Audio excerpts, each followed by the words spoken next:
Halo guys, kembali lagi bersama Mumun. Di video part ke-6 ini akan melanjutkan kembali serial drama Reborn Rich. Tapi sebelum itu jangan lupa untuk di like, subscribe, dan nyalakan loncengnya biar Ainya tambah semangat cu. Tanpa banyak cacahan lagi, langsung aja ke alur ceritanya.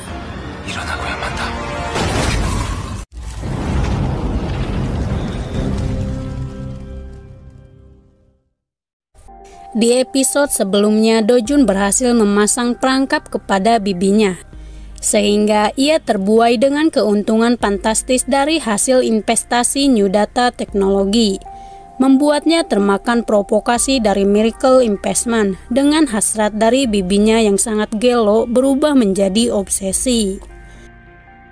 Kemudian seluruh negeri dihebohkan dengan ramalan seseorang yang mengatakan jika abad ke-21 ini adalah tahun yang sangat berat dan sulit, dengan kemunculan virus bagi komputer dan rentetan kejadian mengerikan atas keterlibatan Y2K. Bahkan sebagian orang menyebutnya sebagai hari kiamat, termasuk Hyun Jun yang sangat parno dan panik atas desas-desus yang akan terjadi di tahun 2000-an. Akibat ulah satu orang membuat kehebohan dengan prediksi di tahun depan. Seluruh negeri saling berlomba-lomba untuk mempersiapkan diri untuk mengantisipasi akan terjadinya hari yang paling mengerikan itu.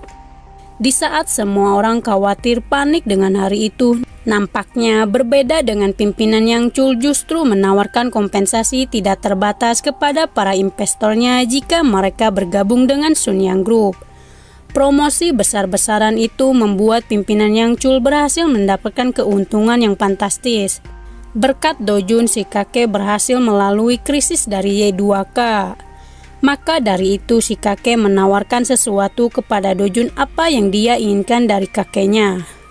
Sayangnya Dojun tak ingin menggunakannya sekarang, ia akan menyimpannya nanti jika sewaktu-waktu Dojun akan membutuhkan bantuan kakeknya. Tahun baru sudah berlalu, ramalan itu pun akhirnya terbantahkan dengan peristiwa itu tidaklah terjadi. Di awal tahun baru ini, rupanya Bu Hwayong masih bertekad ingin berinvestasi di New Data Teknologi untuk mendapatkan uang banyak agar ia bisa mengambil kembali sahamnya yang telah digadaikan kepada Miracle Investment. Meski sudah diperingatkan untuk berhenti sampai di sini saja dan jangan terprovokasi pada keuntungan, Direktur Keuangan Departemen Store pun gagal membujuknya. Bahkan Bu Hwayong mendatangkan orang yang sangat tahu betul tentang investasi. Mereka juga menyarankan Bu Hwayong untuk menyerah saja karena saham itu tidak akan naik ke angka $300. Sedangkan Dojun justru menyuruh Pak Seyun untuk secepatnya menjual sahamnya di New Data Teknologi. Dojun yang memiliki keuntungan dan keberuntungan tidak pernah membuat kesalahan sedikit pun. Ia selalu selangkah lebih maju dari orang-orang. Dengan Dojun sudah mengetahui masa depan. Hal yang tidak diinginkan pun akhirnya menimpa Bu Hwayong dengan pasar saham dari New Data Teknologi ternyata jatuh total. Membuat Bu Hwayong mendapat dampak buruk yang sangat besar. Ia mengalami kerugian yang sangat fantastis.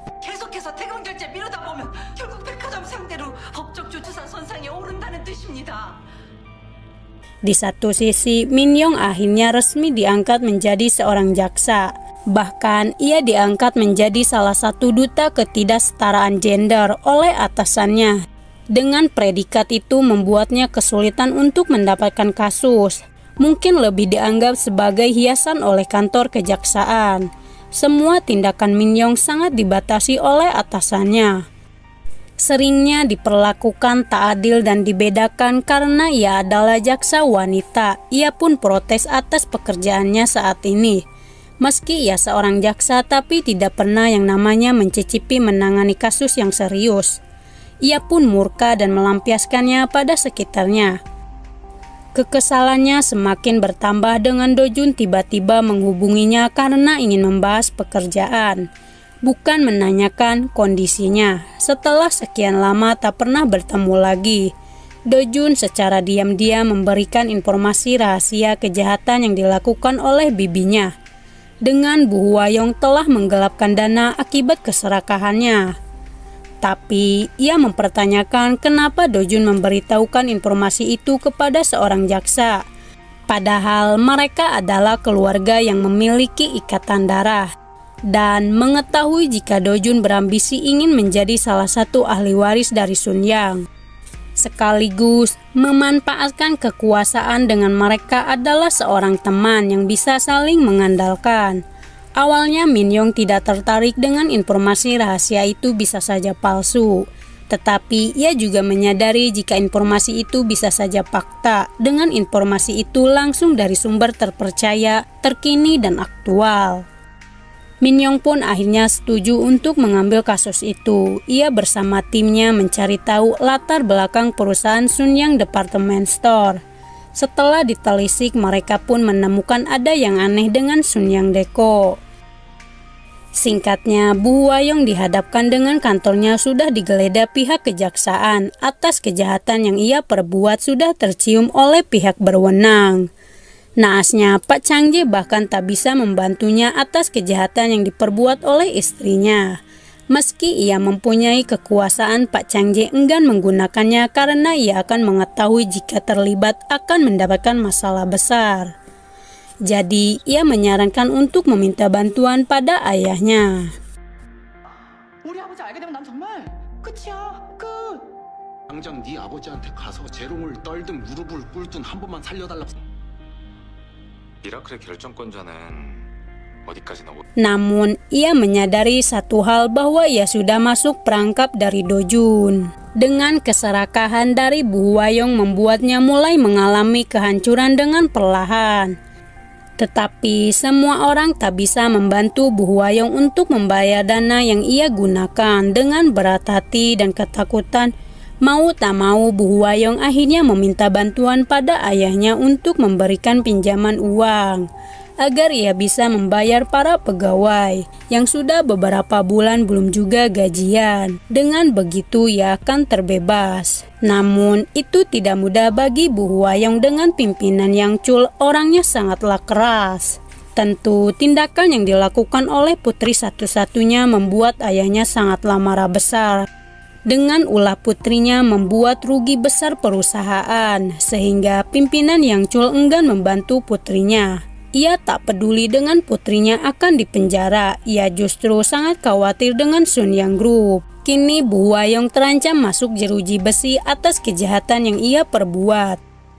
Namun Heon Min memberitahu bibinya rahasia yang tidak diketahui oleh orang-orang dengan jaksa yang menangani kasus itu adalah teman Dojun. Yang awalnya Bu Huayong gemetar kini mendadak lebih percaya diri sekaligus menyangkal tuduhan itu. Bahkan ia berencana akan menyerang balik Dojun atas tuduhan informasi palsu. Kini menanti Dojun. Situasi semakin rumit dengan Sun Yang Deco bukanlah perusahaan cangkang. Sehingga Min Yong mau tak mau harus melepaskan Bu Huayong dengan kurangnya bukti. Kini persatuan ibu-ibu mulai dibentuk dengan keduanya akan menuntut balas dendam kepada Dojun. Dengan kekuasaan yang keduanya dimiliki akan membuat Dojun hancur, fatalnya akan dipenjara. Singkatnya, Min Yong mengetahui keterlibatan Dojun dengan permasalahan ini dengan Dojun adalah pemegang saham Miracle Investment. Lalu, Min Yong menanyakannya langsung kepada Dojun kenapa ia memberitahu informasi itu kepadanya. Diketahui jika Dojun adalah orang yang sangat berpengaruh di negerinya, semua orang sangat mengenalnya. Bisa saja semua jaksa akan membantunya jika ia memintanya. Tentu saja Dojun punya alasan tertentu kenapa ia memilih Min Yong daripada jaksa lain. Sulit untuk menjelaskan situasinya kepada Min Yong. Namun, Min Yong tak suka dengan pujian yang diberikan kepadanya. Bahkan, ia hampir saja mempercayai ucapannya di masa lalu tentang musisi Seo Taiji. Padahal sudah abad ke-21 belum juga ada tanda-tanda kemunculannya. Meski demikian, Min Yong mencari tahu tentang kasus itu kenapa ia gagal. Lalu ia pun menyadari akan satu hal yang ketinggalan. Keesokan paginya Dojun mendatangi bibinya untuk meminta saham darinya, dengan begitu ia akan membelinya. Bahkan ia menjelaskan jika situasinya sekarang tidaklah baik dengan para pegawai. yang sangat membutuhkan gaji butanya sekarang. 2 bulan bukanlah waktu yang singkat, tapi bagi mereka orang yang tak mampu itu adalah waktu yang sangat lama untuk bertahan hidup. Satu-satunya jalan adalah menghentikan tindakannya untuk mundur dari posisinya sekarang. Do-jun yang datang dari masa depan tentu mengetahui semua dan sangat mengerti penderitaan yang dirasakan oleh para pegawai. Hal itu juga dirasakan langsung oleh keluarganya di masa depan dengan ayahnya tak mendapatkan gaji yang seharusnya dibayarkan setiap bulan. Karena penunggakan gaji yang berkepanjangan membuat ayahnya berani nyolong. Mirisnya itu semua disaksikan oleh putranya. Tak ingin melihat kondisi keluarganya semakin terpuruk, Do-jun yang sebelumnya adalah sekretaris Yun lebih memilih untuk bekerja ketimbang sekolah. Lantas, ia pun mendatangi kakeknya untuk menagih utang yang harus dibayarkan oleh kakeknya.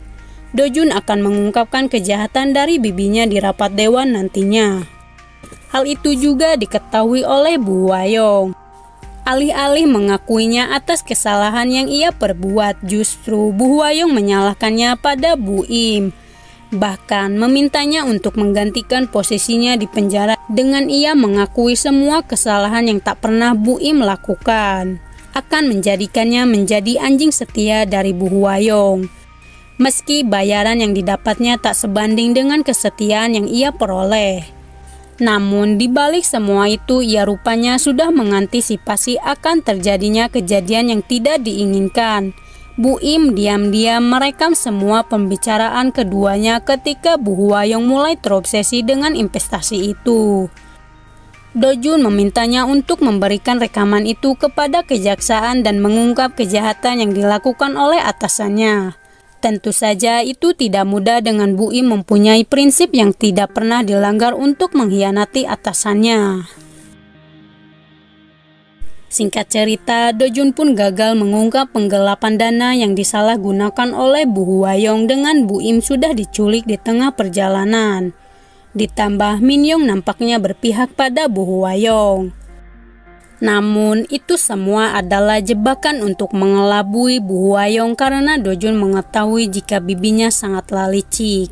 Dengan bukti rekaman itu, Bu Hwa-young akhirnya terbukti bersalah atas kejahatan yang ia lakukan akhirnya terbongkar di depan rapat dewan. Sontak saja Bu Hwa-young rewas dan syok dengan pengkhianatan bawahannya. Hal itu juga diketahui oleh pimpinan Yangchul yang tidak menyukai dengan aksi pengkhianatan yang dilakukan oleh pegawainya. Selain itu, ia berkata saat anjing menggigit tuannya. Do-jun terus membujuk si bibi untuk menyerahkan sebagian sahamnya, dengan begitu ia akan menanggung semua utang-utang dari bibinya. Meski sulit dipercaya bagi Bu Hwa-young, ia harus mengalami kekalahan dari Do-jun. Dan mengakui jika Do-jun sangatlah licik dan serakahnya dia dari siapapun.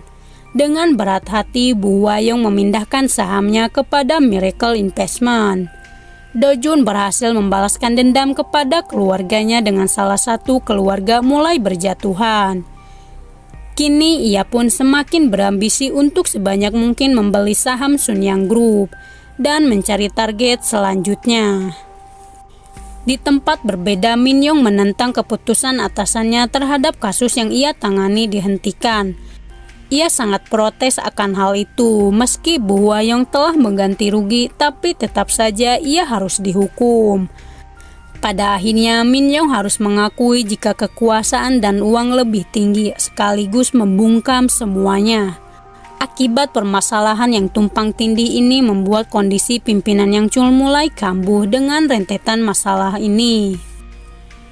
Terlepas dari apapun itu, pimpinan Yangchul memberi wejangan kepada Do-jun bahwa tidak boleh mempercayai siapapun sekalipun keluarga inti. Ada 3 hal yang membuat si kakek sukses, yaitu keserakahan, kecurigaan, dan perubahan pikiran, membuatnya bisa bertahan di industri ini.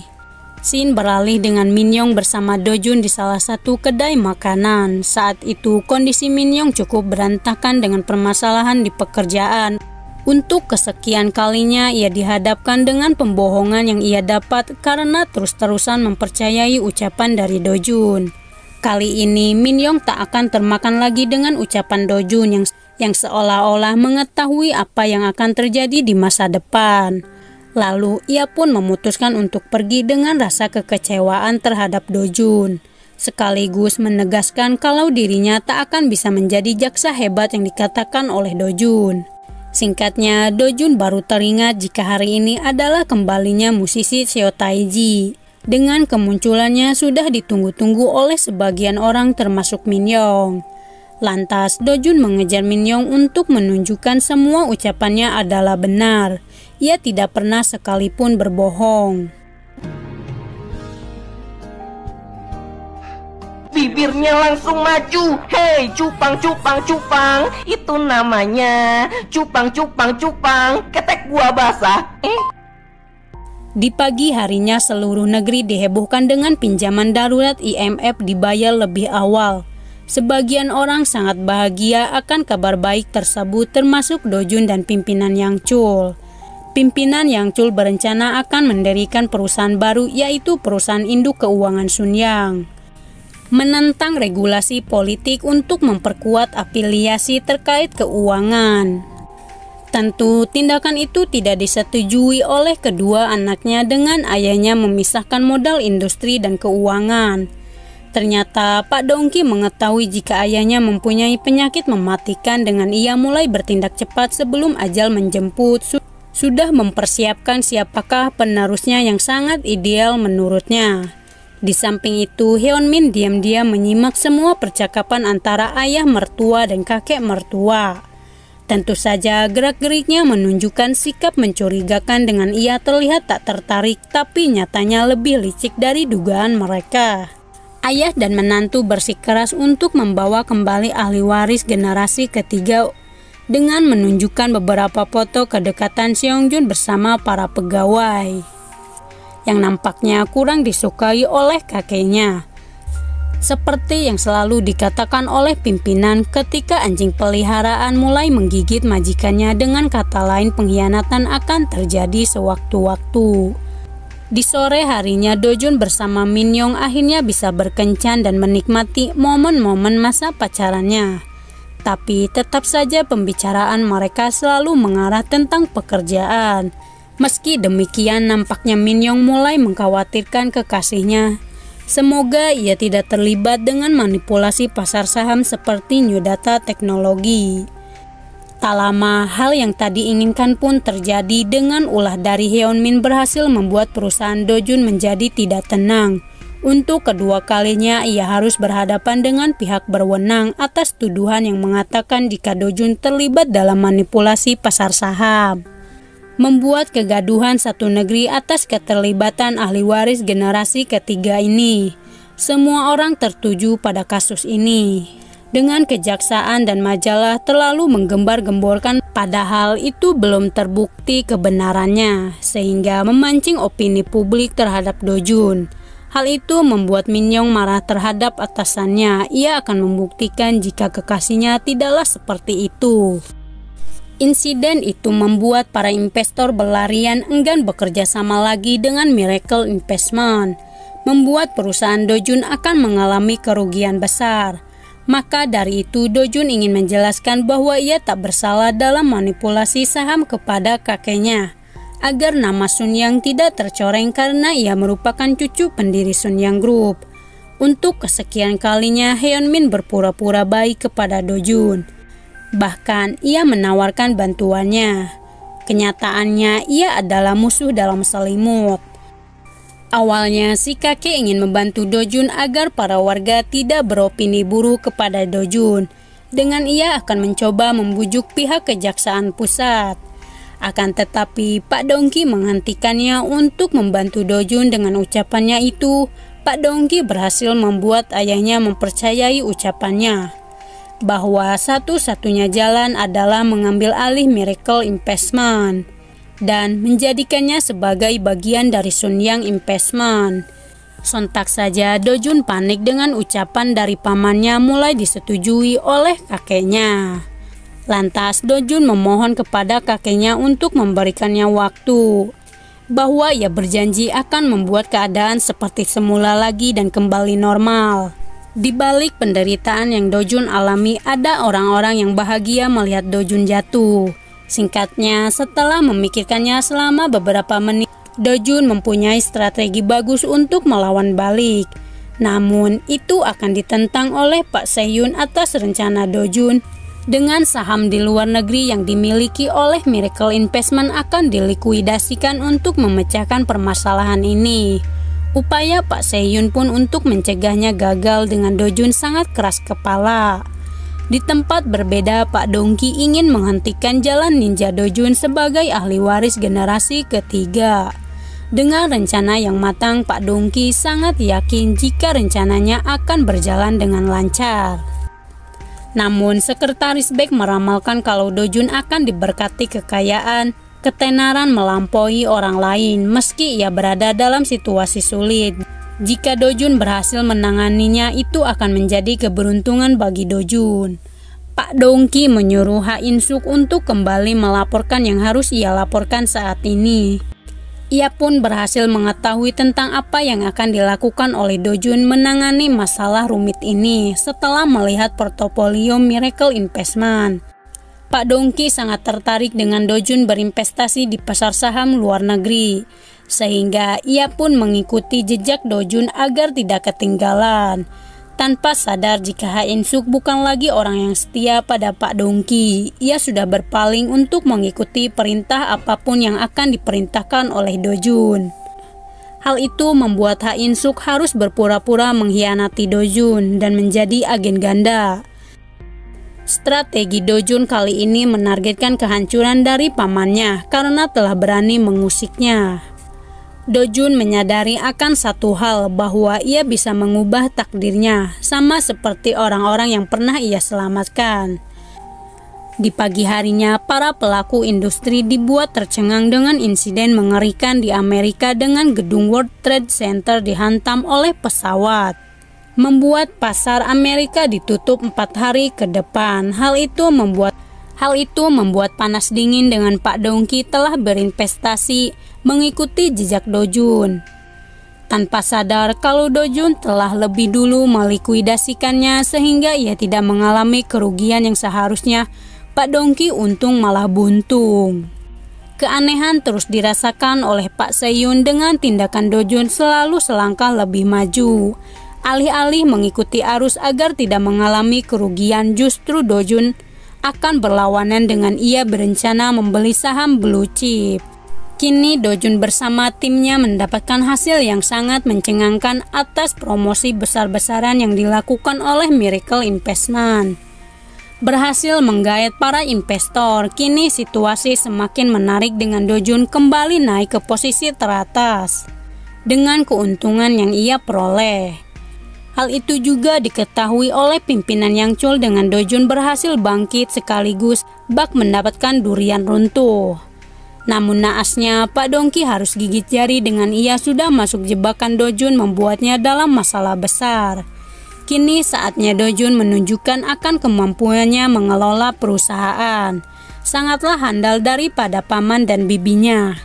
Ia pun menerapkan apa yang dikatakan oleh kakeknya untuk tidak membiarkan anjing tetangga masuk hanya karena mereka manis.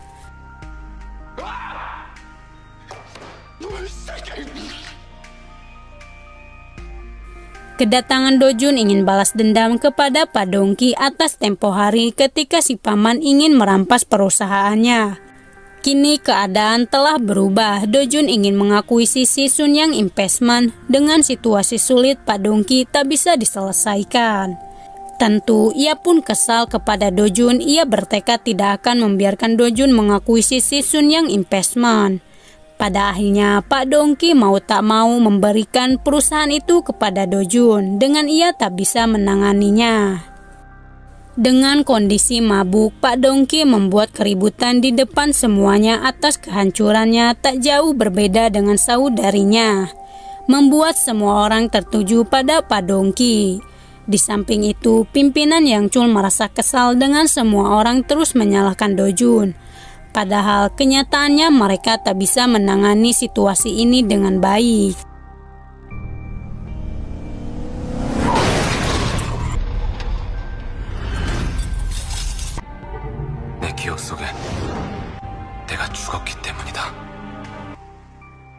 Shin kembali sebelum insiden kecelakaan terjadi. Seperti yang diketahui jika Pak Dongki, Bu Hwayong, dan Hyunmin sangat membenci Do Jun. Ia tak suka dengan kesuksesan yang didapat oleh Do Jun. Mereka mungkin mulai bersekutu untuk menjatuhkan Do Jun. Bahkan berencana akan mengembalikan Seongjun kepada tempatnya menjadi ahli waris ketiga Sunyang Group. Keduanya berhasil meyakinkan pimpinan Yangchul untuk mengembalikan Seongjun pada tempatnya. Mungkin sudah cukup masa hukuman yang harus didapatkan oleh Seongjun. Rencana mereka pun berhasil membuat Seongjun kembali pada tempatnya. Tapi ia sempat kesal dengan Hyunmin memberitakan tentang kebohongan manipulasi saham. Seongjun mengetahui semuanya dengan sikap licik istri di atas kertasnya itu. Terlepas dari apapun itu, Hyunmin meminta Seongjun untuk tidak kembali mengacaukan rencana yang sudah ia buat untuk menghentikan Do Jun. Sedangkan Do Jun tak tega untuk membangunkan Min Yong. Karena kelelahan bekerja, ia pun hanya menatapnya saja.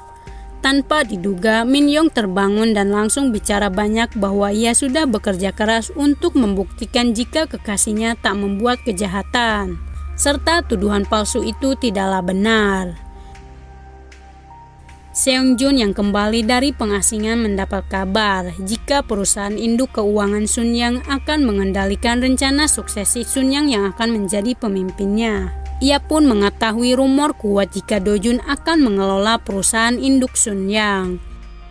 Di satu sisi, pimpinan Yangchul dan Do Jun akan berangkat bersama ke konferensi pers mengumumkan pemimpin perusahaan induk Sunyang. Di perjalanan, si kakek menanyakan kenapa ia mengkhianati keluarganya sendiri demi ambisi kuat Do Jun yang bertekad ingin membeli Sunyang Group. Akan tetapi, si kakek dibuat terdiam dengan jawaban dari Do Jun yang memamerkan kemiripannya pada kakeknya. Keduanya tak jauh berbeda dengan Do Jun juga mempunyai 3 hal, yaitu keserakahan, kecurigaan, dan perubahan pikiran. Pak Dongki sangat kaget dengan ayahnya bersama Do Jun seperti dia ini mengetahui akan hal buruk yang sudah menanti Do Jun. Sedangkan Pak Yongki kaget dengan ayahnya akan mengumumkan secara resmi dan transparan tentang pendirian perusahaan induk keuangan Sunyang. Semua awak media sudah menanti akan kabar baik itu. Secara langsung, si kakek meminta Do Jun untuk mengelola perusahaan induk keuangan Sunyang.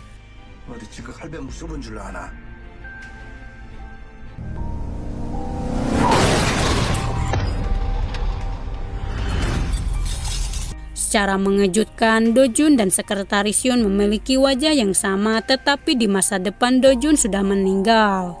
Sudah jatuh tertimpa tangga umpama yang kini dirasakan oleh keduanya. Akan tetapi secara tiba-tiba Ha In Suk datang dari arah samping untuk menghentikan kecelakaan kedua kalinya. Ia rela mengorbankan dirinya untuk menyelamatkan atasannya dan setia padanya. Secara ajaib Do Jun bersama kakeknya tidak mengalami luka serius. Namun kondisi dari Ha In Suk justru sangat parah dari mereka. Do Jun berutang budi pada Ha In Suk atas kesetiaannya selama ini yang rela mengorbankan nyawanya. Rupanya kecelakaan itu sengaja dibuat oleh seseorang yang ingin membunuh kedua kali sekretaris Yoon. Keduanya sepakat untuk merahasiakan keadaannya agar ia bisa menangkap siapakah dalang semua ini. Sehingga keluarga Jin sangat syok dengan kabar buruk dari ayah mereka. Bahkan dokter mengatakan kalau pimpinan mengalami koma. Jadi keluarganya tak bisa menjenguknya sama sekali. Dugaan dari pimpinan Yangchul memang benar. Jika anak-anaknya akan terprovokasi oleh rencana mereka. Pak Yongki akan membatalkan semua agenda dari pimpinan Yangchul melihat kondisinya yang tak memungkinkan. Sayangnya mereka justru bertengkar dengan mereka semua saling memperebutkan jabatan kosong. Hal itu membuat ibu mereka murka dengan putranya berpikir sempit. Alih-alih mencemaskan kondisi ayah mereka, justru mereka malah mengkhawatirkan dengan perusahaan. Sekretaris Baek yang jago meramalkan ia pun berkata kalau pimpinan Yangchul akan kembali pulih. Bahkan ambisinya mungkin lebih kuat dan yang pasti tidak akan mati tahun ini. Namun itu hanyalah sebuah ramalan yang bisa saja prediksinya meleset. 걱정 마라, 성준아. 네 그늘이 되줬어야 하는 건데. Tanggapan berbeda bahwa ayahnya harus menyetujui keinginan kakeknya tentang mendirikan perusahaan induk keuangan Sunyang. Ia tak tahu apa itu mungkin akan menjadi keinginan terakhir dari kakeknya. Sekretaris Lee sudah menyuruh anak buahnya untuk mencari dalang semua ini secara diam-diam tanpa diketahui oleh siapapun termasuk keluarganya. Karena ketiganya akan mengetahui siapakah musuhnya yang mungkin adalah orang terdekat yang sangat mengenal keduanya. Selain itu, pimpinan Yang Chul tak salah pilih untuk menunjuk Do-jun sebagai ahli warisnya. Karena ia sangat mengenal kakeknya dari putra dan putrinya, serta meminta satu hal pada Do-jun untuk berhati-hati terhadap siapapun. Karena musuh yang paling mengerikan adalah keluarganya sendiri. Min Yong sangatlah mencemaskan kondisi Do-jun mengapa ia tidak memberi kabar tentang kejadian akan hal ini. Semua orang khawatir dengan situasi ini termasuk kedua pasutri ini. Tak jauh berbeda dengan Pak Seyun, ia sangat bahagia melihat Do-jun berada di depannya tanpa goresan sedikit pun. Lantas, Do-jun pun memberitahu strategi yang sedang direncanakan oleh mereka. Singkat cerita, keluarga Jin bersikeras ingin melihat kondisi ayah mereka. Meski sudah diperingati untuk tidak melanggar peraturan rumah sakit, kini penyakit ayahnya telah diketahui oleh Bu Huayong. Mereka pun berbondong-bondong untuk melihat kondisi ayahnya yang sangat mencurigakan. Akan tetapi, aksinya dijegat oleh Pak Yun Ki. Ia melarang semuanya untuk melihat kondisi ayahnya. Dengan sangat marah, ia pun berhasil menghentikan tindakan mereka. Selama ini ia sudah banyak diam, tapi kali ini ia tidak akan diam lagi dengan keluarga mereka mulai berani melukai keluarganya sendiri dan saling mengkhianati. Hal itu juga dirasakan oleh Bu Hai-in yang murka dengan rencana mereka yang bersekongkol untuk mengungkap pelakunya. Setelah menjelaskannya pada ibunya, Do-jun akhirnya berhasil meyakinkan ibunya untuk tidak melaporkannya pada polisi. Shin beralih dengan Pak Yongki akan tetap melakukan rapat direksi sesuai dengan rencana ayahnya. Padahal kedua adiknya bertentangan ingin membatalkan rapat dewan agar perusahaan induk keuangan tertunda selagi menunggu ayah mereka sadar. Keduanya tak ingin perusahaan induk itu jatuh kepada Do-jun. Mereka akan membuat kehebohan di sidang rapat dewan jika berhasil mendirikan perusahaan induk keuangan. Dengan begitu, tak lama lagi Do-jun akan diangkat menjadi CEO-nya. 통화한 번호가 최근 한 달간 통화 빈도 통화량 많으시네요. 사고 현장에 CCTV도 없어서 더 Singkat cerita, Pak Wu berhasil mengulik secara rinci tanpa melewatkan sedikit pun tentang pembunuhan berencana itu kepada Do-jun dan kakeknya. Yang ternyata dalangnya memang benar adalah anggota keluarga dari Jin, dengan bukti lukisan itu mengarah pada Hyunmin. Atas keterkaitan lukisan itu dengan galeri seni milik Hyunmin. Secara kebetulan Min Yong tak dapat melihat koleksi lukisan itu karena ia berdalih jika lukisan itu telah dicuri. 우리 애들은 괜찮을 거야. 아버지 몫까지 2배로 눈치 보며 사는 일도 없겠지. 그 그림을 가져간 게 이번이 처음이라서. Singkatnya, Do-jun mengetahui jika pelakunya yang tak lain adalah mantan bos sekaligus adalah kakaknya yang memiliki ikatan darah yang kuat. Merencanakan secara matang dengan aksi pembunuhan itu. Perasaan pimpinan Yang Chul campur aduk mendengar fakta yang membagongkan di balik kecelakaannya. Sempat tak percaya dengan kenyataan ini jika cucu sulungnya ingin membunuhnya. Untuk pertama kalinya pimpinan Yang Chul sangat ketakutan dengan tindakan keluarganya, sangatlah menakutkan. Mirisnya, ia tak mengenali Do-jun, bahkan ketakutan melihat sosok Do-jun yang berpikiran bahwa Do-jun adalah pelakunya. Terima kasih buat kalian yang sudah menontonnya sampai habis. Sampai jumpa di video selanjutnya.